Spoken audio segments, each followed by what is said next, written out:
Today's webinar is about how the best in the business prioritize. So today will be basically a prioritization workshop in which we teach how to prioritize when everything feels important. Because when it comes to dealing with architecture projects and project owners, sometimes it can feel like everything is really high priority. And in today's webinar, we'll be teaching the Eisenhower Method of Prioritization, which was actually basically created to deal with situations like this. And so as we start the presentation, I just want to ask a couple of questions, which is, do you ever feel overwhelmed by your growing to-do list? Or do you look at your list of tasks to do for the day and you kind of have no idea where to start? Or do you even ever find yourself focused on a task that you later look back at your day and realize it wasn't very impactful? So this is where this Eisenhower method of prioritization comes in. And the Eisenhower method, if you've never heard of it, is actually taught in MBA schools across the nation and worldwide, and it's one of the most known methods for prioritization.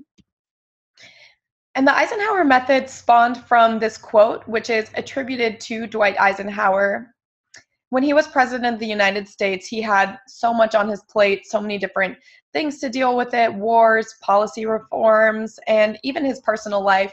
And the quote that he came up with is, "What's important is seldom urgent, and what's urgent is seldom important."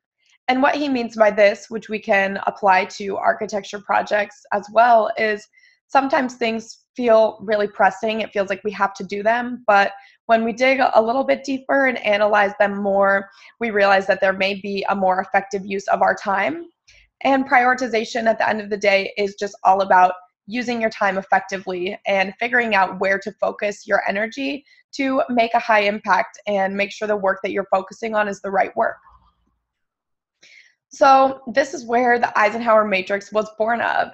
When we talk about analyzing what we're doing to make sure we're using our time efficiently, Dwight actually created a 2x2 matrix and asked himself to evaluate each task or each project on his list using two simple criteria. So making it really easy to analyze where the best place to spend his time would be. The first of those criteria is this critical? And the second is this urgent? And now what we mean by critical, because sometimes it feels like we can't really tease out what's the difference between critical and urgent. So just as a quick definition, before we move forward, critical is something that is very important. If you think about an architecture project, for example, a critical task is something that must be done for the project to succeed. When it comes to urgency, this is a question of, does this need immediate attention, or will this task still be relevant a month down the road? And so by using those two criteria, what you'll be able to produce after you sort your tasks is a 2x2 matrix in which the highest priority tasks, those things which are considered very critical and urgent, fall into this upper left-hand corner. In the upper right, things that are critical but can be done later will sit here.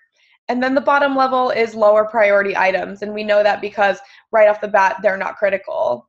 And so just as a quick example, sometimes when everything feels important, what we can start doing is teasing things out by, okay, is this actually just urgent, or is this actually critical as well?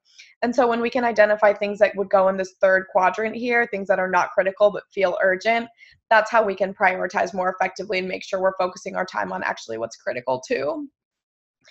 And there are a couple benefits of this matrix. The first is that it's a visual tool to help you hold yourself accountable. I can't tell you how many times I've started off my day just doing the easiest task, maybe responding to an email or doing something that I knew would be simple to get out of the way. And so we can really start to increase our individual accountability by visualizing things in a way that helps us focus our time on what's most important. And then secondly, this helps us make calculated decisions when our workload is too heavy. It's normal to have 20 things that you want to do during the day and only really have time to do 10 of them. And when we sort our tasks into a matrix like this, what we'll see is we're making a more calculated decision, not only about what to do, but about what not to do.